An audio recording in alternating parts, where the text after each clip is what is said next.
Here's a case I just pulled off the floor from the all ceramic department, and this is a porcelain veneer case. That's not entirely spelled correctly. Veneer is our name for our lucite reinforced veneers that we do on teeth number 8 and 9, and very, very, very thin veneers is what they're requesting. 3 varies, and stump shades are dark brown. Patient's teeth are very, very, very translucent and light. Please match the color to OM1 marked orange. And then they sent along an OM1 shade tab marked with orange. Believe it or not, we have a few of these laying around the lab, and I'm talking hundreds of them. So you don't need to send us shade tabs. We actually have a bunch of these, and we know exactly what OM1 looks like. But what we could use here is exactly what dark brown means in terms of shades. And so if you look at a stump shade guide, for example, and Ivoclar changed the name of this from the stump dye material to the natural dye material so that you didn't have to say in front of your patient, say to your assistant, hand me the stump shade guide, because stump never sounds very good when you're talking about somebody's tooth. It makes it sound like they've bit into a landmine and now you're going to try to work on their stump. So this is made for different prep shades, and this is a shade guide that you should have if you're doing anterior dentistry, because there's definitely times where we need to take into consideration, is the color of the prep going to show through? And so all we have from the office is that the stump shades are dark brown. Now, it's tough to say, does that mean this? Because there's a lot of gray. Does it mean kind of this coffee color? What exactly is the dark brown? It would have been really nice to have a picture of one of these next to those preps at the same time so we could get an idea of how dark they were. And at the same time, they're asking for veneers that are very, very, very thin, and they want us to match natural teeth that are very, very, very translucent and light. And so we're kind of at odds here, because if we want to do very thin veneers with dark brown stump shades, that's going to be very difficult to pull off, especially with something as translucent as veneers. We might have a better chance with something like Emax, and we might have even a better chance with something like Bruxer at blocking out these dark brown shades. But the problem is that as we work our way up in strength, we're getting less translucent, because we want to block out the dark brown. And so there's really only a couple of answers here. The doctor needs to prep more and block out the preps themselves. There's a certain amount of opaquing we can do on the inside of the veneer, but this is exactly the kind of case that gets me to lean towards crowns in the anterior. And yes, we want to be conservative, and yes, the patient wants to be conservative, but there's no magic here. This is kind of magical thinking to think we're going to do very, very thin veneers on dark brown preps and still have them be very, very, very translucent and light. Those things are incompatible. Something's got to give, whether it's opaquing the dark brown, whether it's making a less translucent veneer or a thicker veneer or even a crown. I've had cases where we put porcelain veneers on dental technicians with tetracycline staining, and they looked awful. We ended up taking them off and doing all crowns, and then the patient was happy. They were convinced now that veneers wouldn't work. So let's look at the virtual design of these. So you can see that we've got the preps are here, and then you can see we've got the proposal that's been proposed here. And if we look at the thickness of these proposals, and I just clicked on one spot, and we're looking at like 0.6 of a millimeter. You've probably heard me say before that we can do no prep veneers as thin as 0.3 of a millimeter. And so the doctor has done some reduction here. In fact, you saw what that looked like a minute ago on the scan, but here are the preps. So there definitely has been some facial reduction, and as a result we're able to get 0.6 of a millimeter, and we can really be exact about this. In the older days it would all be done with a Bowley gauge, where we would come to a spot on the veneer and measure to see how thick it was. Try to just grab that same spot, although it's not all that precise. And that could be 0.6. It looks like it's more than half and less than 1. Could be 6 or 0.7. But of course, the beauty of CAD/CAM is knowing exactly how thick we are in our design in certain spots, which is fantastic. And then if we look at that from the incisal, that proposal. We'll pull out just a little bit, and we can see again where the preps are, and we can see where the veneers are designed. We can see it looks like the patient might have veneers here, or it's just kind of a sloppy impression that kind of looks like a veneer margin wrapping the incisal ledge.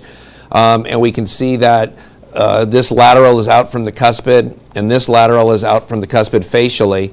And so we're able to make these kind of veneers and maintain what the patient has on 7 through 10 and do it at 6/10 of a millimeter. But what are these going to look like in the mouth? And a lot of issues could have been solved had we received a photograph from the doctor of one of these shades next to the stump shades themselves, next to the prep shades, if you want to call it that instead. It's probably a cleaner way to say it, so that we knew exactly how dark it was. Because what we do is we take this proposal and then we can mill a couple of veneers in resin. Actually, these are printed. I shouldn't say mill. These are printed on a 3D printer.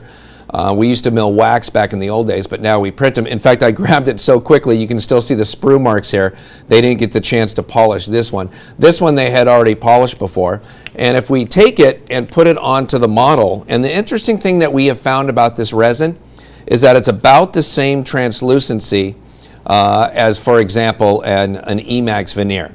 And so the V veneers that the doctor actually prescribed would be more translucent, and Bruxer or anterior Bruxer would be probably a little less translucent, although anterior would be pretty close to the same. But when we put this on, we can see the prep right through it. And this isn't dark brown. This is just kind of a light yellow dental stone model. You can imagine that if we really truly had a dark brown stump shade here, how much of that would be showing through the veneer. And so we're able to try this on with just this light yellow dental stone and call the doctor and say, hey, look, we've got an issue. If we go really thin, which is, this is 6/10, we could thin this to 3/10 of a millimeter, but then this is going to show through even more. We've got this dark brown stump shade that you've reported, and we know you want very thin veneers, and these are probably thin enough in terms of contour for fitting in with the other teeth at 6/10.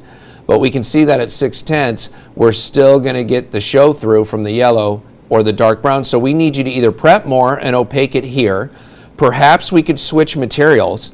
But if we went to Bruxer, it would not be translucent enough because they're asking for a very translucent tooth. Anterior Bruxer is much more translucent. But again, bonding zirconia on a non-retentive prep like this is definitely more difficult than bonding Emax, for example, or those lucite reinforced V veneers. It's not that it's more difficult, it's just that you don't get as high of a bond strength and there's a higher chance of debonds.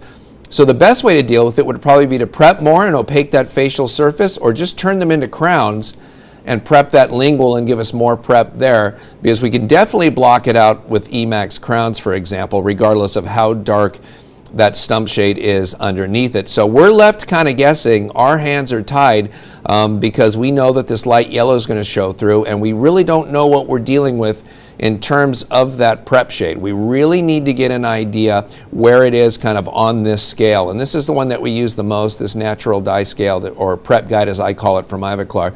Where is that tooth on this spectrum? Because there's a bunch of dye materials that match all of these.